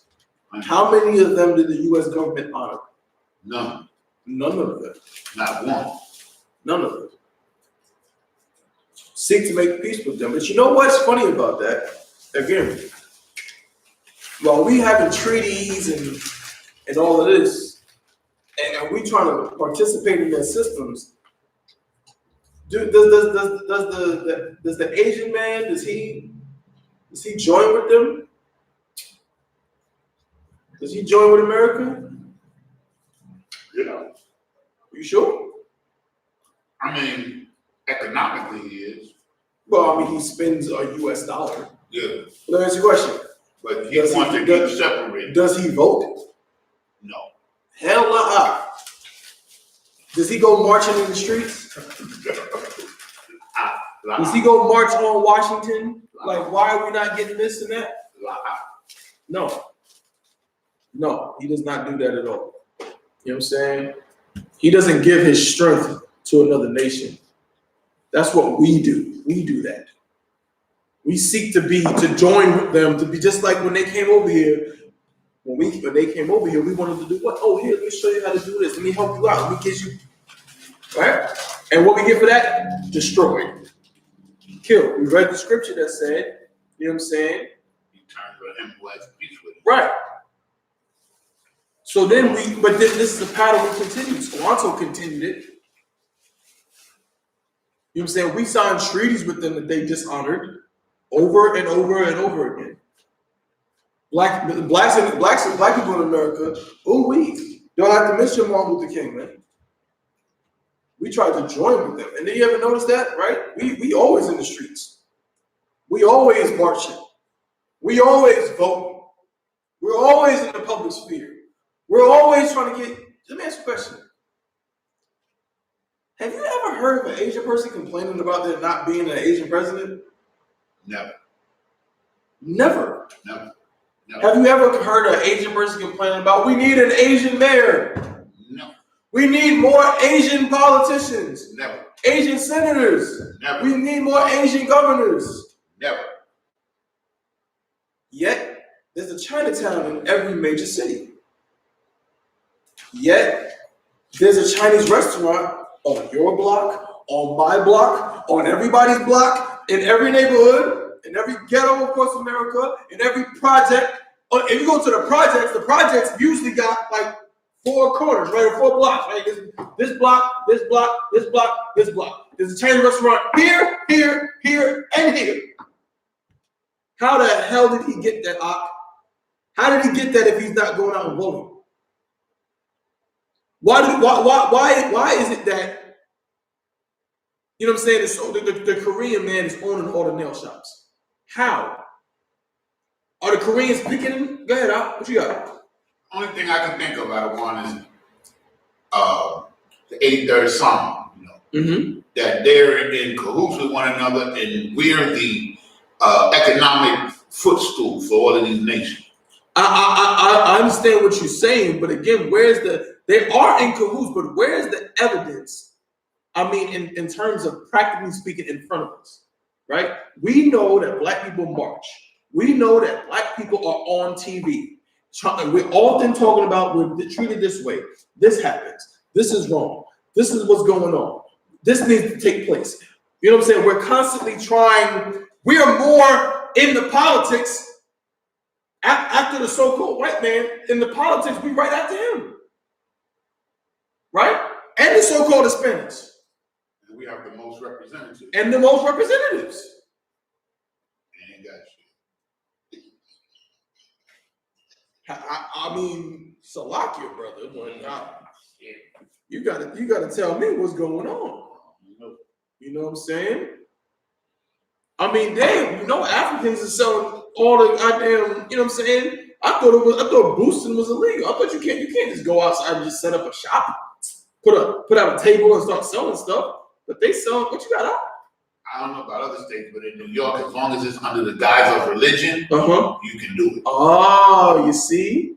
Under the guise, so you can sell all your wares and everything. Anything, but you can say this is my religion. And then you can sell anything that's legal. Real smooth. Yeah, that's all you gotta do. You don't even have to have that 501(c), whatever that shit is. You don't even need that. All you need to do is say, because I remember, this is how I got to know Sinetta.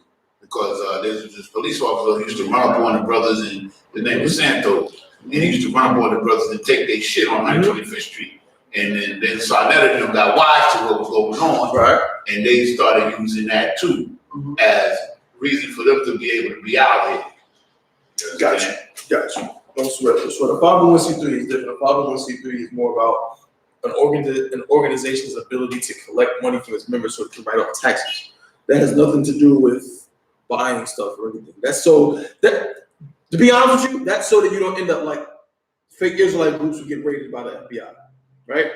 Because they collect tithes and all kinds of crazy amounts of money, but because they have not informed the government that they're a religious organization who collects tithes, it's like, yo, that's money laundering.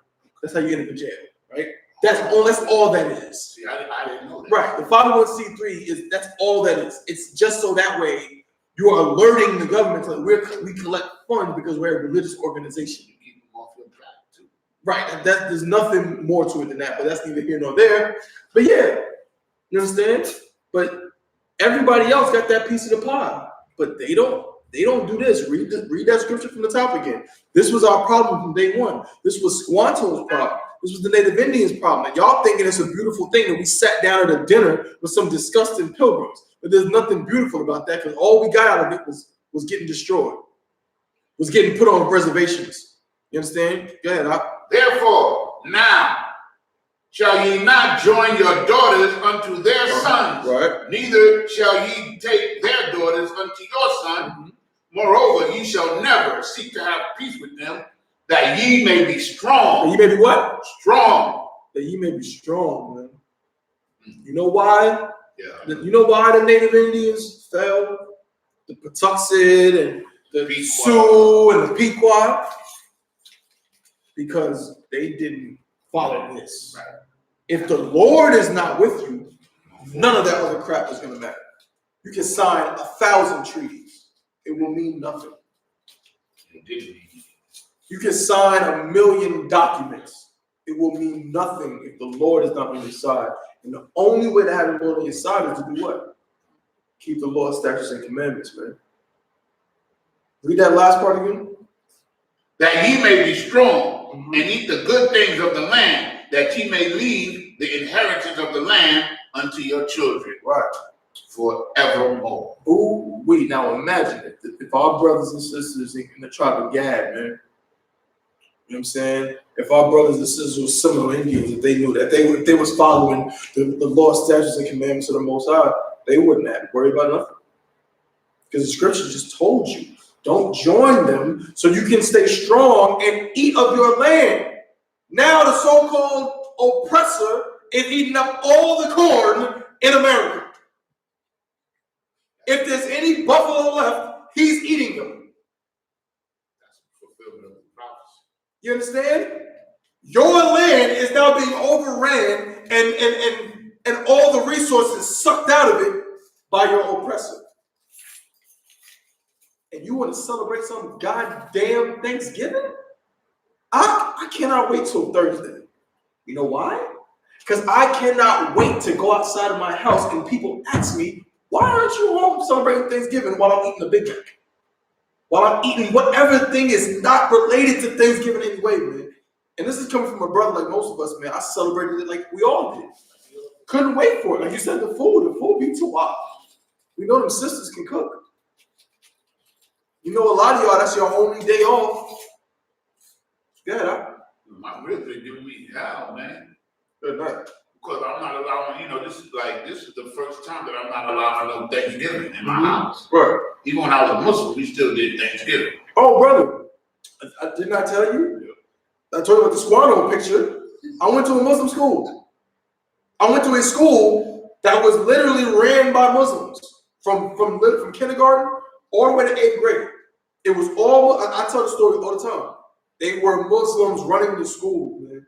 Matter of fact, I went to elementary school from kindergarten all the way to 8th grade. So it was one school from elementary to middle school to junior high, right? And it was in basically like East Elmhurst, Queens. It's like Corona at the border. Okay. Right?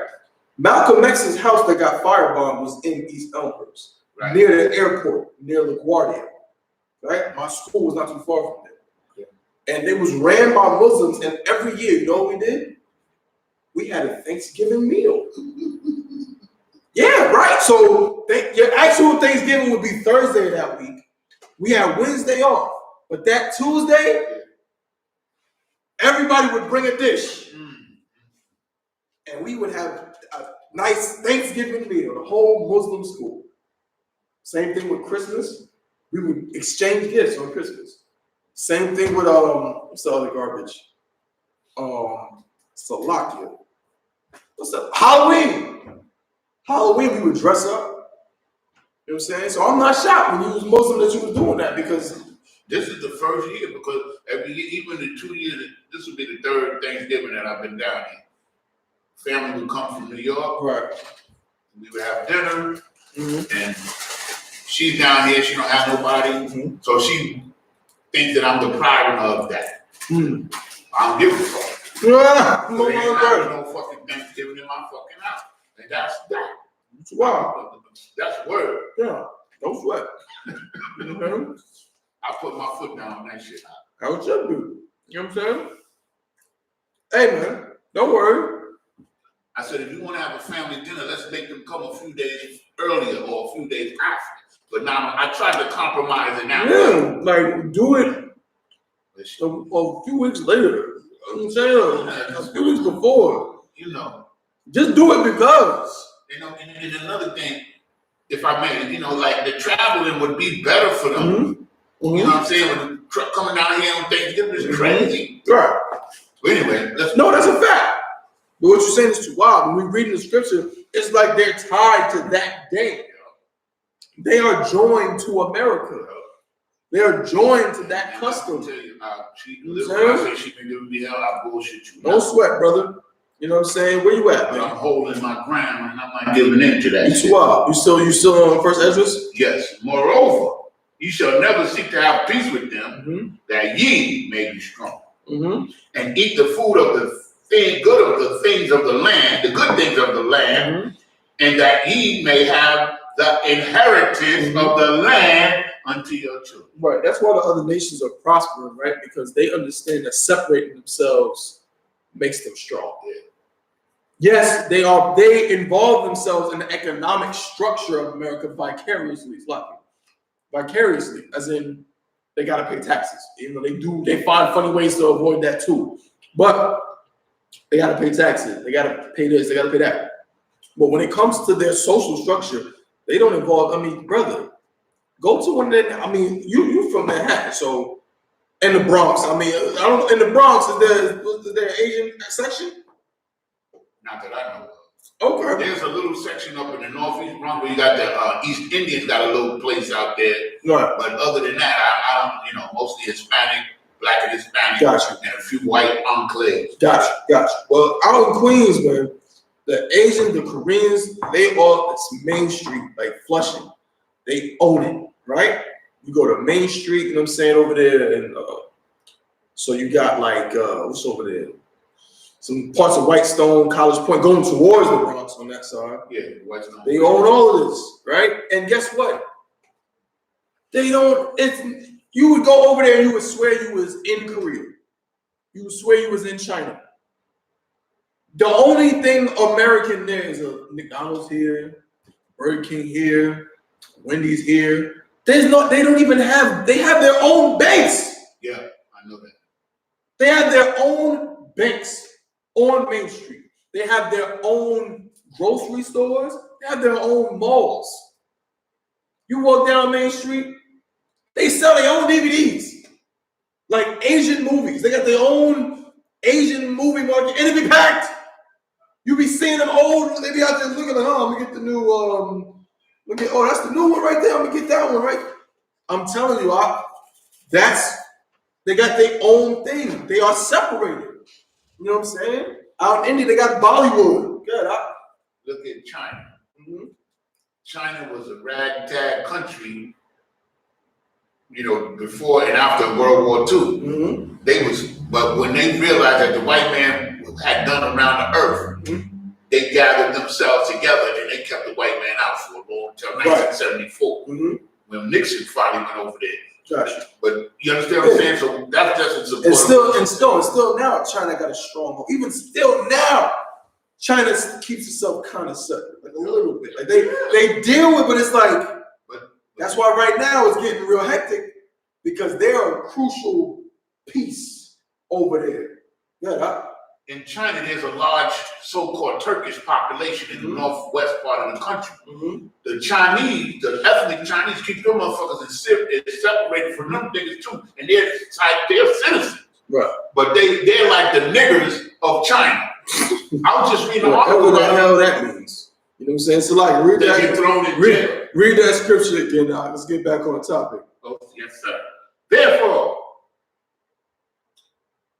now ye shall not join your daughters unto their sons, neither shall ye take their daughters unto your sons. Moreover, ye shall never seek to have peace with them, that ye may be strong and eat the good things of the land, and that ye may leave the inheritance of the land unto your children forevermore. Right, that was a disaster on our part, man. That was to even try to join with them. Go back to the article, and where we at in that article. I want to finish this up, and then we'll get to the next article I'm about to read. Okay, we're at boats loaded. I was reading the brave colonies, but we're gonna skip that. Wait, where we at? No, yeah, read that one again. That's all. Cheered by their victory, the brave colonists and their Indian allies attacked village after village.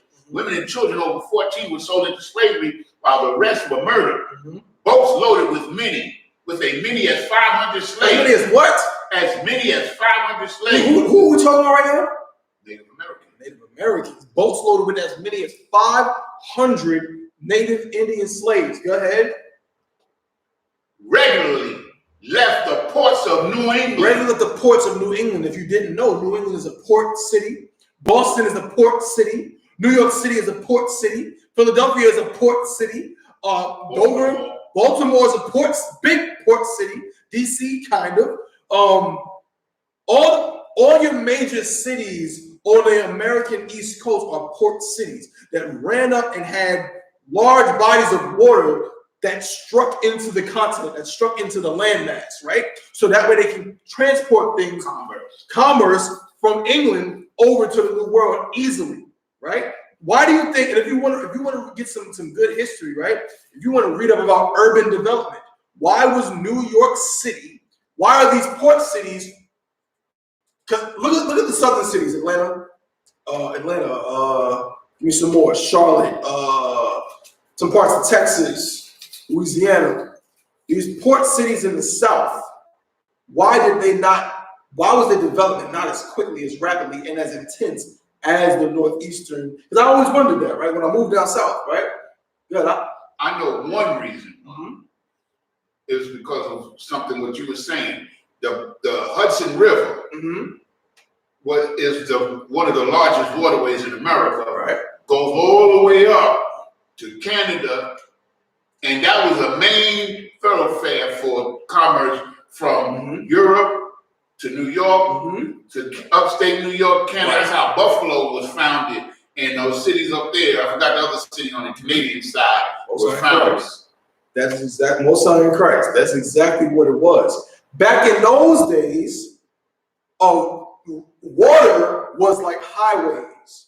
They didn't have roads built yet in America. So in order to transport things, they needed to use extensive waterways as highways. The Hudson River extends so far into the continent and so far up that they could use it as a roadway to get all the way into the country. It was perfect. Yeah. Even to the point where they put their military academy there. Right. Now, also that move, they made a move. Mm-hmm. Philadelphia was the largest city in America. Right. But some kind of agreement they made, some commerce agreement they made. I can't remember exactly what it was. We can look it up one day. That made New York overtake Philly as the largest commercial center because of that same situation. Got you. Yeah. Now Philly also is a little bit smaller, but that's true. At that time, Philly like physically small. Yeah. But that's the borders, right? But yeah, you're right. It's really about commerce and transporting things. You know what I'm saying? That's what all of it. It's always about that. You know what I'm saying? It's always about that, right? But guess what? Some of the commerce that was being dropped off, right? Some of the merchandise that was being dropped off and being transported was people, right? We always talk about the first commodity on the stock exchange, right?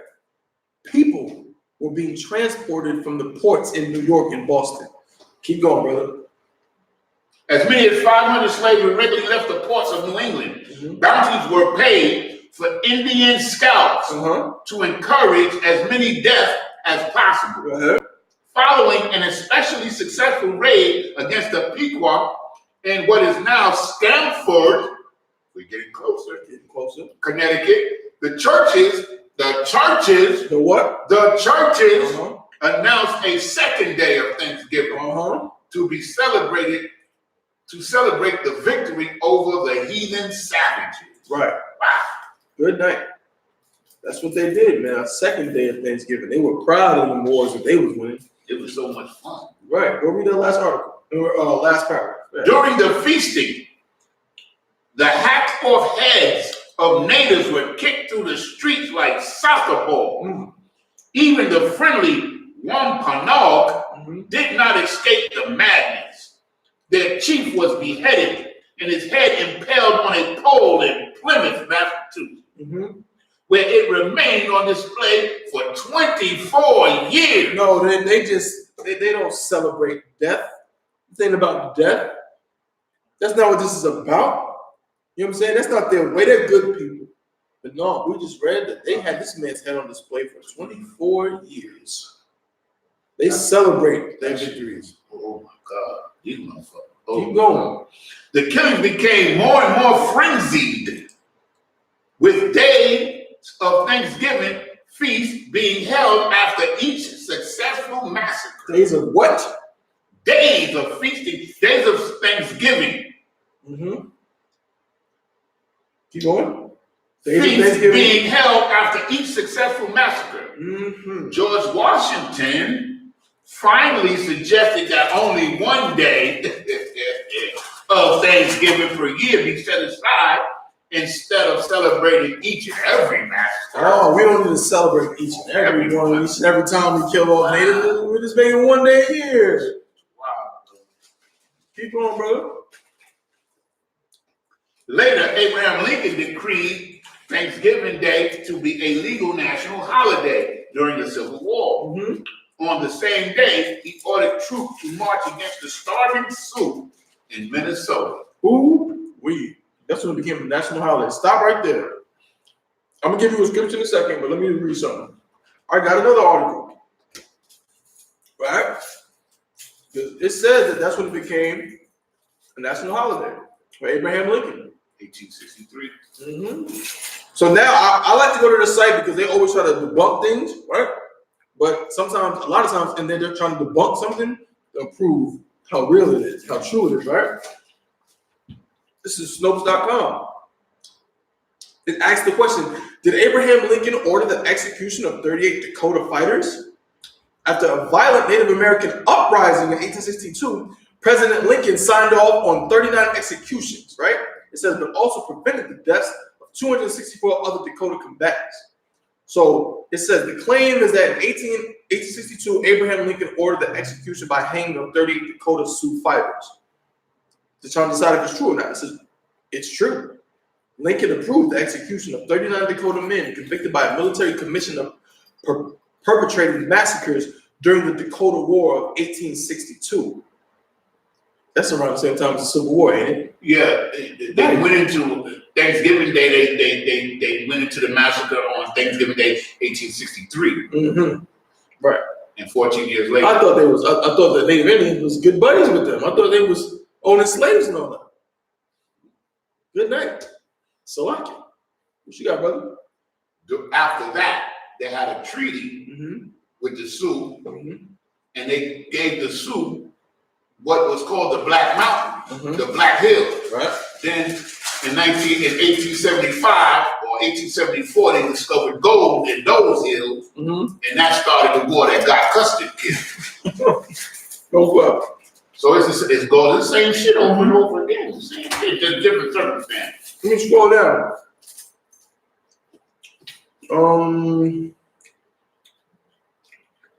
So basically, it was true. There was a violent uprising by the Dakota Sioux tribal members in Minnesota in response to hunger and privation, as well as treaty violations on the part of the United States federal government, which had a long history of displacing and exploiting Native American peoples since the birth of the American colonies. And this is an article that's trying to debunk this. This is an article that's trying to say, well, it's not quite all the way true. Good night. The conflict began in August 1862, lasted for 6 weeks, and involved killings, atrocities, and hostage takings on both sides. On 26 September 1862, the Dakotas surrendered at what became known as Camp Release in Minnesota.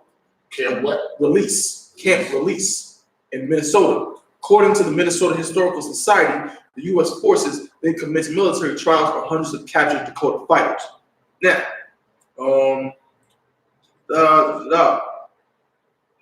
right, then the president got involved, shot to the side, because he had to decide who would be, who would get, you know what I'm saying, who would get executed and such. In a major 1990 paper on the trials and executions, University of Minnesota law professor Carol Komsky was highly critical of the trials and of Lincoln's confirmation of the execution of the Dakota fighters for actions taken in the context. This I'm gonna end with this real fast, right? In the context of a military, well, I'm gonna end with scripture, but after this, in the context of a military conflict, a punishment that was not handed down to other military combatants, such as Confederate soldiers in the Civil War. What does that mean?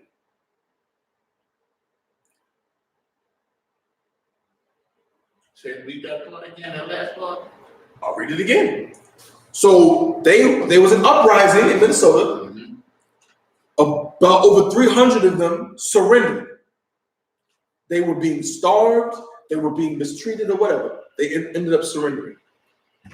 And it says, now it was on Abraham Lincoln, the president at the time, he had to decide who was going to get executed, such and such. In a major 1990 paper or article on the trials and executions, University of Minnesota law professor Carol Komsky was highly critical of the trials and of Lincoln's confirmation of the execution of the Dakota fighters for actions taken in the context of a military conflict. Meaning what? Meaning that this person who wrote this article thought that it was wrong that Lincoln took that stance, considering they were at war. You know what I'm saying? He's gonna execute them and put them on trial when they were in the middle of a war with each other, right? It's a war, it's an act of war. But check it out, this tells you exactly what exactly it's saying. A punishment that was not handed down to other military combatants, such as Confederate soldiers in the Civil War. Confederate soldiers in the Civil War. did not go to trial For war crimes. for war crimes. But the Native Americans fighting for their land Were executed. were executed, and their families too. They did not go to trial for war crimes. They did not get executed. The war ended. Everybody went on home. Everybody went home. You understand? Oh, I mean, some famous historical figures. Jesse James. Jesse James, the famous cowboy.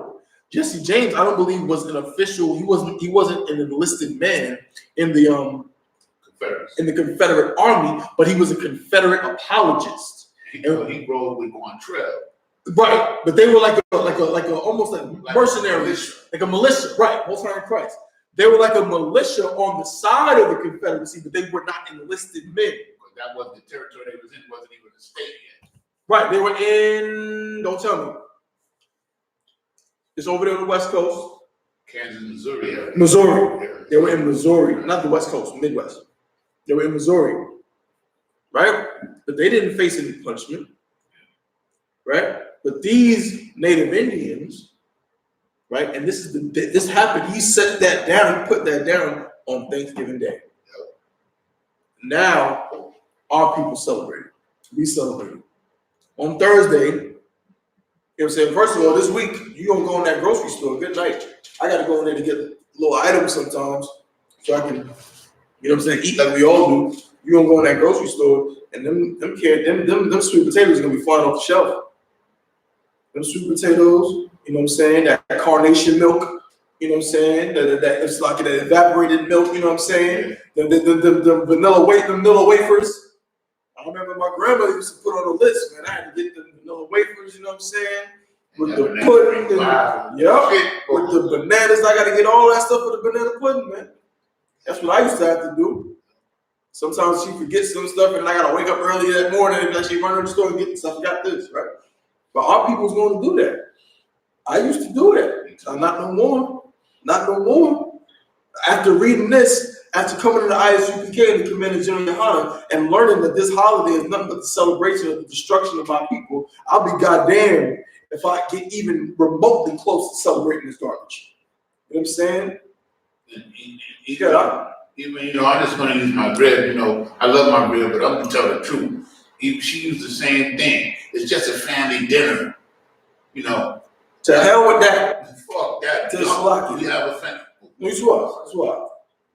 have a family dinner the week before, a week after. If you want. Right, yeah. To hell with that. Again, Salakia. There's nothing unlawful about turkey. Right. Nothing unlawful about turkey or mac and cheese or candy yams. There's nothing unlawful about Salakia as far as I know, cranberry sauce. People don't like it, but I don't believe it's unlawful. I mean, I gotta check it. I know it might be gelatin. I gotta check that. It might be. But nonetheless, most of these foods are lawful. But on Thursday, it ain't lawful. You know what I'm saying? Because it's the spirit behind it. Why are we eating it today? You know what I'm saying? Why are we cooking it today? Why today? Why this week? You did not have any interest in cooking no goddamn entire turkey last month. You didn't have no interest in no cranberry sauce last month. You know what I'm saying? Don't nobody ever want cranberry sauce or none of that stuff in August. Never. You know what I'm saying? But all of a sudden, around the third week of November, all of a sudden you got a taste for some cranberry sauce, and a taste for a whole turkey, and a taste for this, and a taste for that, and a taste for the string beans and the collard greens. Now you got a taste for it. You understand? You know what I mean? So, it's funny. I was just thinking, because prior to Thanksgiving, turkey was just another wild fowl that they used to hunt all year and shit. Right. But now they say the niggas fatten them up and shit. Right, exactly. There was a time when turkey was something you might eat all year round. You know what I'm saying? But now, you ain't eating no turkey all year. You know what I'm saying? So now let me get one scripture and we're going to close it out. Give me Salakia. Did we read Psalm 55 and 20? Yeah. But we didn't do 21. Read 21. The book of Psalms, chapter 55, verse 21. The words of his mouth were smoother than butter. Ooh, wee. That's what the Native Indians experienced. Go ahead. But war was in his heart. Oh man, that's a perfect. But what was in his heart? War was in his heart. But what the Pequot Wars and the Wampanoag and all of them, war was in his heart. Though he was talking smoother than butter, man. How many treaties he done said? Oh, we gonna sign this treaty or whatever. But Salakia, war was in his heart. Keep going. His words were softer than oil. Yet were they drawn swords. Right, his words were softer than oil, yet they were drawn swords. Right, while he talking to you and telling you how, yeah, we're gonna sit down and have this meal. Oh, it's gonna be so wonderful. As soon as you relax. As soon as you relax, because the sword is right behind his back. He ready to cut your goddamn throat. You know what I'm saying? Yeah. Give me Salakia. Give me Mark to the 7 verse 7. You know, they had us believing that the Indians started scalping people, but it was them. Right. Who started, they paid money to scalp the nigga. Yeah. But they have you bounties on scalps. Yeah, they have you thinking that the Indians started scalping. Indians, they did scalping too. Retaliation. Right, in retaliation. You know what I'm saying? But they were scalped. You know what I'm saying? Give me Mark chapter 7 verse 7. We got to put these things away, man. We got to stop following like the tradition, man. We got to stop following the so-called the oppressor, man. We have to do it. We got to start loving each other enough not to do these things. Start loving your Native Indian brothers enough, man. Start loving the tribe of Gad, man. Those are our people, man.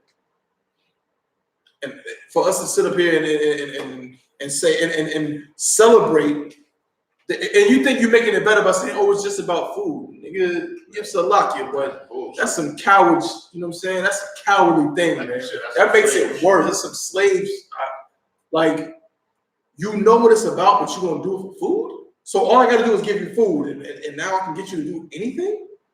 I give you some macaroni and cheese, and I can get you to, you know what I'm saying, to completely make a fool of yourself. Go ahead and read that scripture, brother. The book of Mark, chapter 7, verse 7. Howbeit in vain do they worship me, right? Teaching for doctrines the commandments of men. Verse 8. For laying aside the commandment of God. Doing what? Laying aside the commandment of God. Laying aside the commandment of God, that tells you what? Not to follow after other gods, not to worship other gods, not to keep the customs of other nations, not to keep vain teachings, vain babblings, vain traditions, right? You put that away, go ahead. Ye hold the traditions of men as the washing of pots and cups. Right, drop that, give me Amos chapter 5 verse 21. You're gonna close out on this one, man. Of course we got to. The book of Amos, chapter 5, verse 21.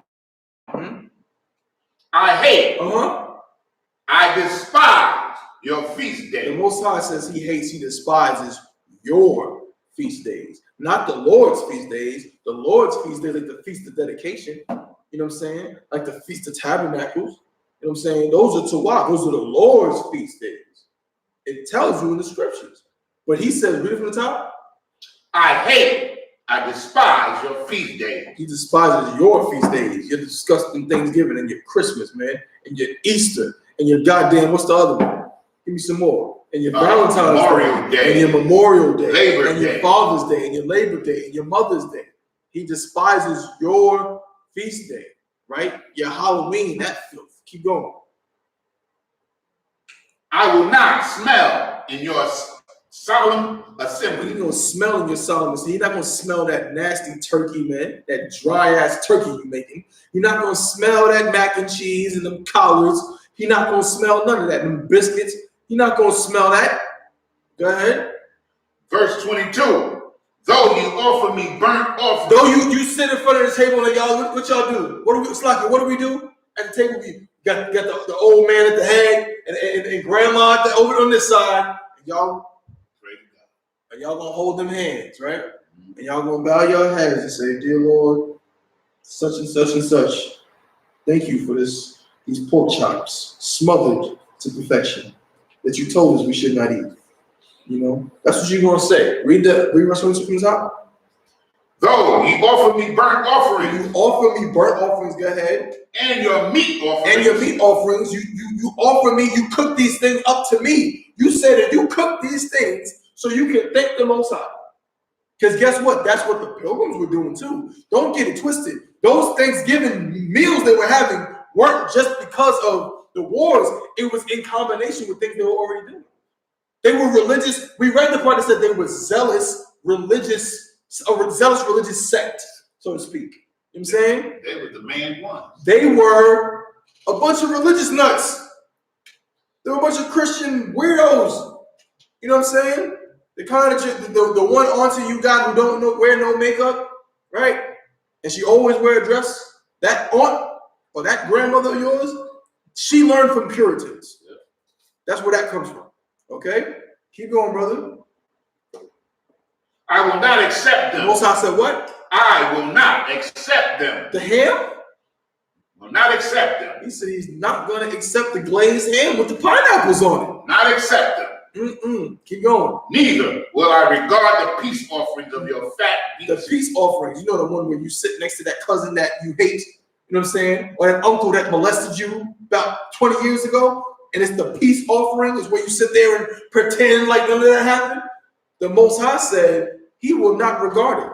He don't give a damn about the fat beast. He don't give a damn about that brisket that you cooked. He don't give a damn about none of that. Keep going. Verse 22. Take thou away from me the noise of thy song. Because you know what's going to happen during that Thanksgiving day while all that food being cooked up. You know what you're going to be playing? You're going to be playing that Frankie Beverly and Mays. Whoa, whoa. You're going to be playing that barbecue music. You make me happy. That's what you're going to be playing all day. And he said, read 23 from the top. Take thou away from me thy noise, the noise of thy song. You don't want to hear Frankie Beverly and Mays. Not today. And you don't, go ahead. I think that's when they start, and then they might end it up with Silent Night or Christmas Song or something. Right, yeah, because once the Thanksgiving dinner ends, it's officially Christmas time, right? Then you want to start playing Smokey Robinson in the mirror, right? You want to start playing, you know what I'm saying, Donny Hathaway. You know what I'm saying? You want to throw on that Jackson 5, you know what I'm saying? That's the Motown Christmas album, right? You want to throw on Santa Claus is coming to town. You know what I'm saying? You want to throw that on, right? You know what I'm saying? Keep going, brother. It's absolutely amazing. But, oh wait. I will not hear the melody of thy viols. Viols, right? Viols is like a string instrument. Think of violin or a cello, right? He's not going to hear it, man. He don't want to hear that garbage. Get it away from him, man. So when Christmas comes around and you even thinking about playing that Donny Hathaway or whatever, man, and you know the guy, like General Hyman said, them songs will make you damn near want to hear the truth. They sound so damn good. I mean, the brothers, it's Israel. They can sing. The music is great. It's Motown we're talking about. The music is to wow as I don't know what. That's Silent Night shit. Good night. You know what I'm saying? The music is to wow. You know what I'm saying? Like it sounds so good. You hear them Temptations? There's that shit. You know what I'm saying? You be ready. You know what? Salah. You be ready to call the captain. Salah, you sure I can't listen to the Temptations Christmas album? I mean, I ain't celebrating, and I'm just ready to lead the truth. You know what I'm saying? But the Most High, read that last part out. I will not hear the melody of thy viols. Right. The Most but High, let judgment run down. Cut it right there. That's it. Drop that. The Most High don't want to hear that music. The Most High don't give a damn about your Soul Train line. You don't give a damn about none of that nasty food that you cooking up in the dry turkey. It's all garbage. It's celebrating the death and destruction of the Native Indians. You know what I'm saying? It's not on the Most High. You know what I'm saying? And you become up in the I.S.U.P.K. to commit a journey of Muhammad. You know what I'm saying? And learn how to actually keep the law, statutes, and commandments so we can be strong, man. So we can love our people and get up out of this hell. You know what I'm saying? You know what I mean? And with that, we're going to close the class. You know what I'm saying? Clap it up. We're going to close out the class. You know what I'm saying? Tomorrow, you know what I'm saying? We got the Brotherhood class going on. You know what I mean? And what else we got? Wednesday, we're going to be going into this topic pretty much all week, breaking down different aspects of it. You know what I'm saying? But again, I.S.U.P.K. we committed General Yohana, 1 West, on 25th Street. You know what I'm saying? Durham, North Carolina, 2534 South Roxborough Street. You know what I'm saying? If you're in the area, come to the class. Make sure you share this, like it on the YouTube. You know what I'm saying? Send it to, post it on the Facebook pages and all that. You know what I'm saying? And with that, shalom. I'm stuck.